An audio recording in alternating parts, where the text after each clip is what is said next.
अब लोकसभा का चुनाव चल रहा है, यहाँ भी बुझे हुए तीरों को उतारा गया है जिनको 4 महीने पहले इस प्रदेश की जनता ने रिजेक्ट किया है। कांग्रेस हमेशा से अपने फायदे के लिए राजनीति करती रही, अपने परिवार के लिए, गांधी परिवार के लिए राजनीति करती रही। राज्यसभा सांसद जो रंजीता रंजन जी बनी थी, उन्होंने ये वक्तव्य दिया था कि सभी नक्सली बुरे नहीं होते। जिस तरीके से कवासी लखमा जी ने एक वक्तव्य दिया था कि वो बेटे के लिए गए थे टिकट मांगने, उन्होंने तो अच्छे शब्दों में कहा कि बहू लेने गए थे, लेकिन वो बहू उनको पकड़ा दी गई। ये स्थिति है कि चुनाव व्यक्ति लड़ना नहीं चाहता है स्थिति देखकर, और उसके बाद उनको टिकट दी गई।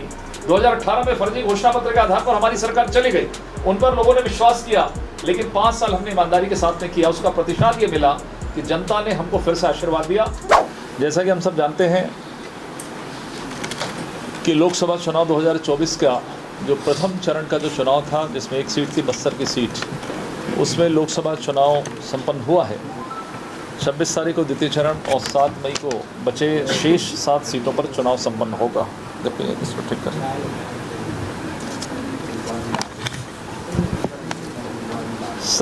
संसदीय चुनाव या फिर विधानसभा चुनाव या किसी भी सरकार बनाने के पहले आम जनता में एक बड़ा विश्वास होता है कि हम अपने सांसद को चुनने जा रहे हैं, हम अपने विधायकों को चुनने जा रहे हैं, हम अपने जनप्रतिनिधियों को चुनने जा रहे हैं। और आने वाले समय में कोई सांसद बनता है, कोई विधायक बनता है या फिर कोई सरकार बनती है, उससे 5 वर्षों की अपेक्षा रहती है कि उनके कामों को ये सरकार पूरा करेगी, जो वादे किए हैं उन वादों को पूरा करेगी।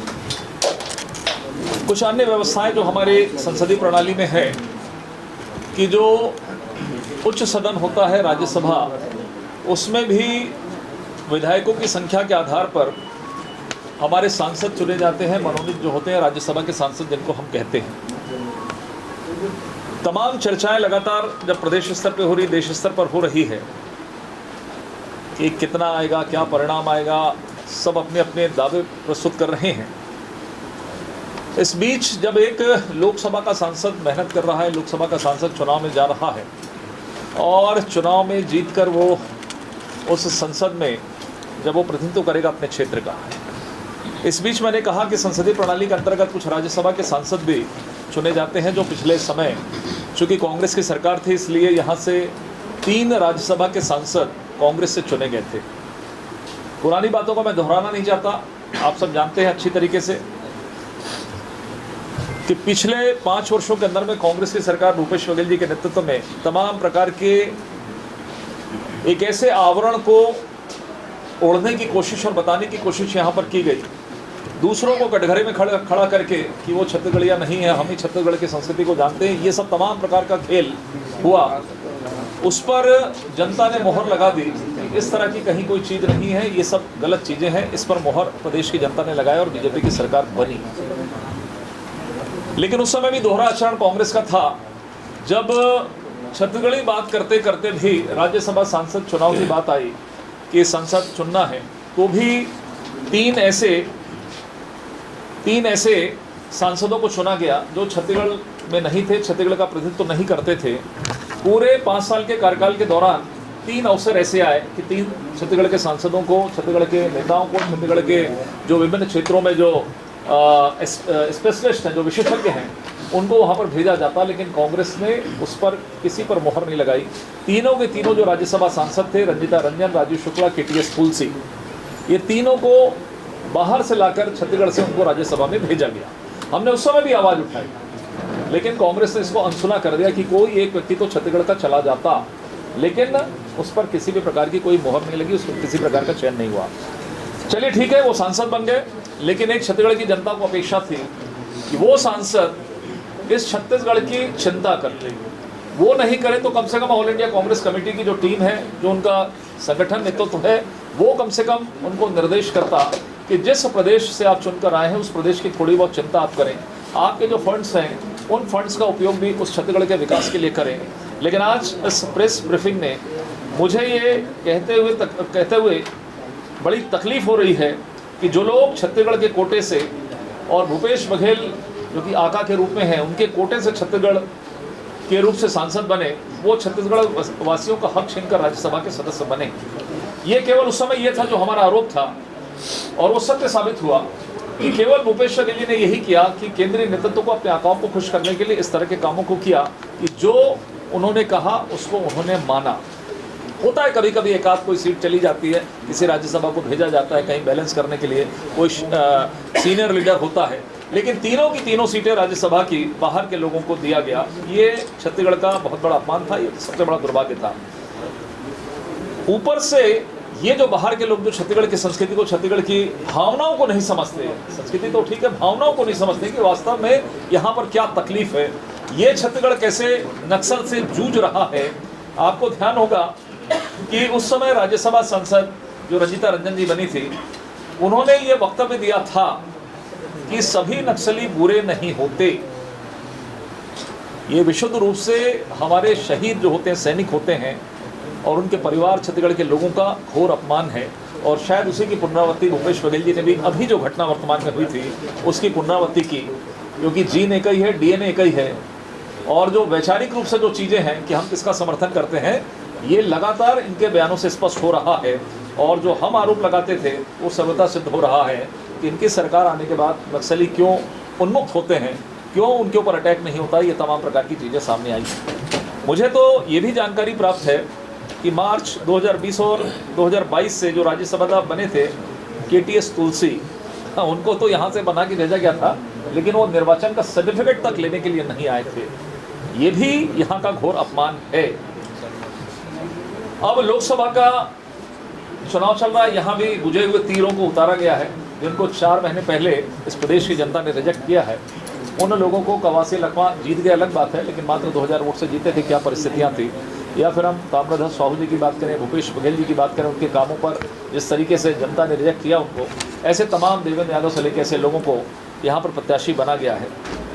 और मुझे तो लगता है कि कई प्रत्याशियों के साथ तो हमारी सहानुभूति है। जिस तरीके से कवासी लखमा जिन्हें एक वक्तव्य दिया था कि वो बेटे के लिए गए थे टिकट मांगने, उन्होंने तो अच्छे शब्दों में कहा कि बहू लेने गए थे, लेकिन वो बहू उनको पकड़ा दी गई। ये स्थिति है कि चुनाव व्यक्ति लड़ना नहीं चाहता है परिस्थिति स्थिति देखकर, और उसके बाद उनको टिकट दी गई। अब इसके बीच का खेल क्या था, किसने किसको दिलाया, किसके लिए दिलाया, ये कहानी कांग्रेस में रोज चलती है, ये आप सब बेहतर समझते हैं। कल रायपुर राजधानी है, कल यहाँ के जो प्रत्याशी हैं, पूर्व संसदीय सचिव हैं विकास उपाध्याय जी, उनकी भी नामांकन रैली कल यहाँ पे निकली। मैं कांग्रेस की स्थिति को इंगित करना चाह रहा हूँ। मैं हम हमेशा प्रेस ब्रीफ में कहता हूँ कि चुनाव होते हैं, जीत हार होती है। कांग्रेस सबसे पुराना राजनीतिक दल है। किस तरीके से नैतिक पतन हुआ, किस तरीके से वैचारिक रूप से कांग्रेस कमजोर हो चुकी है, जनता के प्रति विपक्ष में रहकर उनकी जिम्मेदारी क्या है, इसको भी कांग्रेस भूल गई है। वो इसलिए कि कांग्रेस हमेशा से अपने फायदे के लिए राजनीति करती रही, अपने परिवार के लिए, गांधी परिवार के लिए राजनीति करती रही, उनको जनता से मतलब नहीं है। हम 2018 में यहाँ से गए थे, 2018 में फर्जी घोषणा पत्र के आधार पर हमारी सरकार चली गई, उन पर लोगों ने विश्वास किया, लेकिन 5 साल हमने ईमानदारी के साथ में किया। उसका प्रतिशत ये मिला कि जनता ने हमको फिर से आशीर्वाद दिया, हमारे कामों पर मोहर लगाई और हम एक बार फिर से जीत कर आए। कांग्रेस कभी भी विपक्ष में रहकर संघर्ष नहीं करती, गलत षड्यंत्र करके गलत वादों के साथ में वो कभी कभार ऐसे आ जाती है। और यही लोकसभा चुनाव में भी मोदी जी को बदनाम करने के लिए, बीजेपी को बदनाम करने के लिए तमाम प्रकार के षड्यंत्र रच रही है। जैसा मैंने कहा कि विकास उपाध्याय जी एक प्रत्याशी हैं कांग्रेस के, कल उनके नामांकन रैली में ना तो एक्स-सीएम थे और ना ही प्रदेश अध्यक्ष दीपक बैज जी दिखाई दिए, जो मुझे जानकारी है। ये इस बात को इंगित करता है कि कांग्रेस के अंदर में कितना आपसी समन्वय है। और मैंने पिछली प्रेस ब्रीफ में भी कहा था कि इन्होंने संवाद समिति एक बनाई थी 14 सदस्य के लोगों की, कि भैया जो लोग नाराज हो रहे हैं उनसे ये संवाद करेंगे 14 नेता। लेकिन मैंने कहा था ये 14 नेताओं में ही आपस में बातचीत नहीं है, जब आपस में ही संवाद नहीं है तो ये कार्यकर्ताओं के बीच में क्या संवाद स्थापित करेंगे, ये मैंने कहा था। बल्कि मैंने सुझाव दिया था कांग्रेस के नेताओं को कि आप कार्यकर्ताओं को, कांग्रेस के कार्यकर्ताओं की एक कमेटी बनाइए और नेताओं के बीच में आपस में कैसा संवाद स्थापित हो, इसकी कोशिश कांग्रेस को करना चाहिए। ये दुर्भाग्य की बात है। बाकी प्रियंका जी थी, बीच में बहुत उठाव हुआ था, मीडिया में भी काफ़ी हुआ था, लड़की हूँ लड़ सकती हूँ। हमने कल आने वाली है, शायद ये जानकारी प्राप्त हुई है और छत्तीसगढ़ की धरती पर आ रही है, लेकिन कांग्रेसी नेता अर्चना गौतम, जो अधिवेशन के समय उनके साथ में अभद्रता हुई थी, उन्हीं के सेक्रेटरी के द्वारा लेकिन आज तक उसके लिए उन्होंने ना तो माफ़ी मांगा, ना ही न्याय के लिए उन्होंने किया, ना कोई कार्रवाई की। तो ये कैसा लोगों को भ्रम पैदा करने के लिए कि लड़की हूँ, लड़ सकती हूँ, लेकिन एक साथी के लिए, एक महिला के लिए, कांग्रेस पार्टी के नेत्री के लिए आज तक उन्होंने कोई एक्शन नहीं लिया। अर्थात इनके नारे कोरे फर्जी नारे होते हैं। और मुझे लगता है राजनीति में फिर से मैं कहूँगा कि काम करते हैं हम लोग, सत्ता रहे ना रहे, लेकिन एक जिम्मेदारी होती है आम लोगों के प्रति, कार्यकर्ताओं के प्रति एक जिम्मेदारी होती है, वो शायद कांग्रेस के अंदर में दिखाई नहीं दे रही। बहुत बहुत धन्यवाद। अब लोकसभा का चुनाव चल रहा है, यहाँ भी बुझे हुए तीरों को उतारा गया है जिनको 4 महीने पहले इस प्रदेश की जनता ने रिजेक्ट किया है। कांग्रेस हमेशा से अपने फायदे के लिए राजनीति करती रही, अपने परिवार के लिए, गांधी परिवार के लिए राजनीति करती रही। राज्यसभा सांसद जो रंजीता रंजन जी बनी थी, उन्होंने ये वक्तव्य दिया था कि सभी नक्सली बुरे नहीं होते। जिस तरीके से कवासी लखमा जी ने एक वक्तव्य दिया था कि वो बेटे के लिए गए थे टिकट मांगने, उन्होंने तो अच्छे शब्दों में कहा कि बहू लेने गए थे, लेकिन वो बहू उनको पकड़ा दी गई। ये स्थिति है कि चुनाव व्यक्ति लड़ना नहीं चाहता है परिस्थिति स्थिति देखकर, और उसके बाद उनको टिकट दी गई। 2018 में फर्जी घोषणा पत्र के आधार पर हमारी सरकार चली गई, उन पर लोगों ने विश्वास किया, लेकिन 5 साल हमने ईमानदारी के साथ में किया। उसका प्रतिशत ये मिला कि जनता ने हमको फिर से आशीर्वाद दिया।